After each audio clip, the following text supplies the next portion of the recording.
Today I am going to give us another look at the garden construction for the veggie garden, and then, well, we'll see where we go from there. But right now, I really want to show you the job that Tom has done on this vegetable garden. Here's this. So in the veggie garden, we have marked we've got several different kinds of marks going on, but what we think we want to do is right here where the bags are will be a walkway, and then this line here marks the inside of the outer bed, and then it'll be about this wide, and then we'll have another little walk space here around the fence. And I didn't think we were going to have room to do this, but after we measured it off and marked it, it looks like we are going to have room to do that all the way around. And then what we've done is we've bought manure, topsoil, and that bottom bag there is a mushroom compost. And we're going to fortify these beds all around, including this one in the middle, with those bags of compost, manure, and topsoil, just to give it a little nutritional boost. This bed did so well with carrots last year. We were astounded. So we're hoping it'll do really, really well again this year. What I'd like to do is in each of the corners, I want to plant hollyhocks, just for, and just one hollyhock in each corner, and I can kind of tie them to the corner posts for support. Oh, you see my dragons? My little guardian dragons. I think that we're gonna see about having them live there on that post and find some friends for them. But right now, hollyhocks here in the corners, and then just in from the corner, kind of out in this area here where this corner is marked, I think we'll put our tomatoes. So we'll have a little room to get around them. So the tomato in a cage, hollyhock behind it for height, and some pretty blooms to attract pollinators. And then the same thing in this corner. Now up here, we can't really go all the way to the corner because we want to be able to get equipment in and out. So we'll be stopping here for the tomato. The hollyhock will still go at the gate on this side. And then another one in this corner. And then this tomato can be here.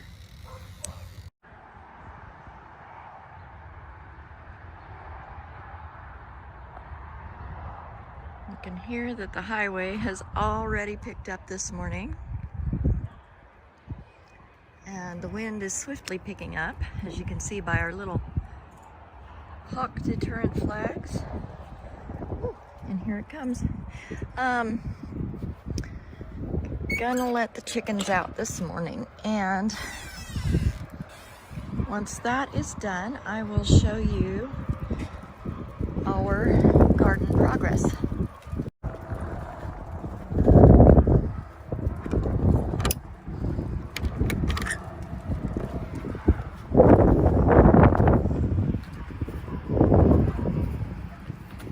Good morning, Gussie. Good morning, girls. And there they come.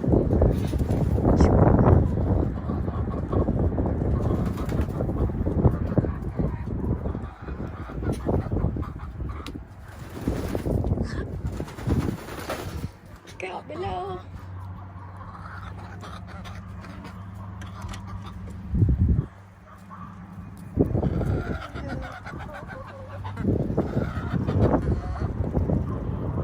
Hey, Gus. Hey, Gus. He's good.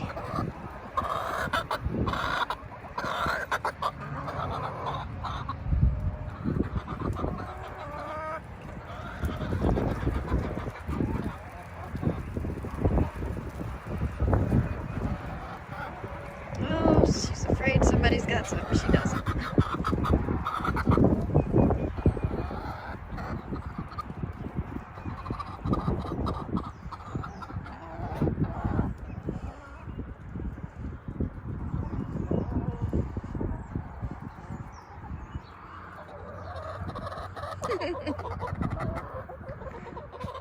Few things are much more fun than chickens at your feet.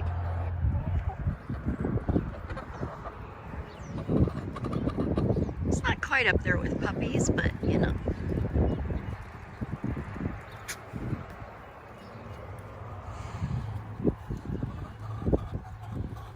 Oh, hey, Gussie Goo.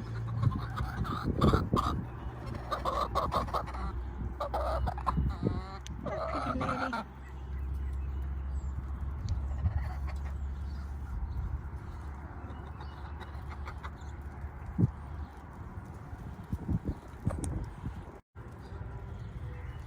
Yes. What you think, pretty? What you think, pretty? Yeah. I'm seeing that camera.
So I learned an important lesson just now. It matters which way you turn the water fountain, the chicken's water fount. It matters which way you turn that when you turn on the water. 'Cause, yeah, I got a face full. Okay, I started showing you a little bit of this yesterday, but I got interrupted and couldn't finish, so we're gonna brave the wind today. And this is how the gate fits in so far. He does plan to rig up some sort of slot system, I think, so that we can just set it in the slots. But for now, this works. And you can see he started putting that mix of topsoil, compost, and manure where we're going to start the rows. So we'll have a little walkway here, and then the rows will be in the middle here. It's going to get a little bit bigger and higher as we dig out the walkways. And then we've started cultivating a little bit on this. And that's pretty much it for now on the garden. I will show you something else that we're working on, or that I'm working on, when we get inside. Let me close this gate. Let's see if I can. I'm doing it one-handed, so. Okay, so there's that, and there's that. And it's not perfect. We've got a little ways to go before we have it exactly where we want it. In fact, it's gonna change a lot over the next few months. We've both got lots and lots of ideas of ways to work with this and dress it up. So let me show you what we're working on inside in just a moment. So, one of the things that has been a challenge lately is timing. Knowing when everything needs to be done, because there's a lot. And with me working a full-time job and trying to be a writer as well, I bought the Backyard Homestead Seasonal Planner that goes along with the Backyard Homestead Handbook. Now, this is put together by Story Publishing, who does a lot of garden and farm publishing. And it's edited by Carleen Madigan. Sorry, hang on, let me get you there. Carleen Madigan. And then this one is put together by Ann Larkin Hansen. And we're going to give these a shot and try out some of the techniques in here and the timings in here and see how those run, and then hopefully give you a rundown on our experience with that at the end of the season. For instance, it is late winter now, because February is still off and on warm and frigid, not just cold, but frigid. So we would start at the late winter tab. Let's see here, that's midwinter, which we're kind of past already. There we go, late winter.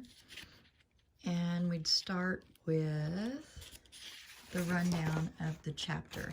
So at the beginning of each chapter, or each section, I guess, she has garden, field, pasture, orchard, bee yard, which is perfect, and barn. So we may not have a lot of this yet, but most, and we may not have like the pasture part yet, but we do have garden, and we should probably work with the fields a little bit. Orchard, we definitely have, and the bee yard. So those sections will come in particularly handy for our little homestead at its current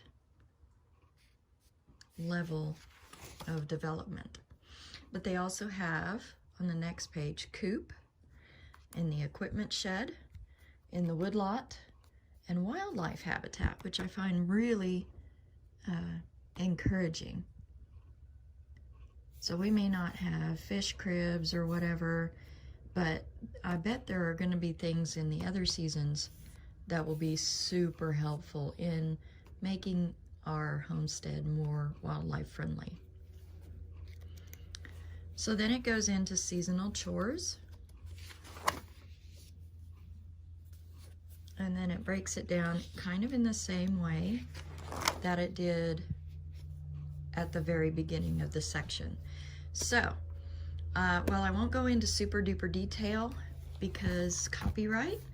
I do want to, at the end of this year, when we've made it all the way back around to February, I'll give you a rundown on how much this has or hasn't helped as far as nailing the timings down for things. So a lot of this information, I'm not going to write in this book, but a lot of the information that's in here is going to get transferred to my actual planner so that I can integrate that with all the other things that I have to do to balance the homestead, the full-time job, and the writing. So look forward to that coming up. Fixing to get into planting. I have prepared here my milk jug for elderberry. I've already planted the persimmon seeds and I didn't get to film that, but hopefully I'll get to film this one.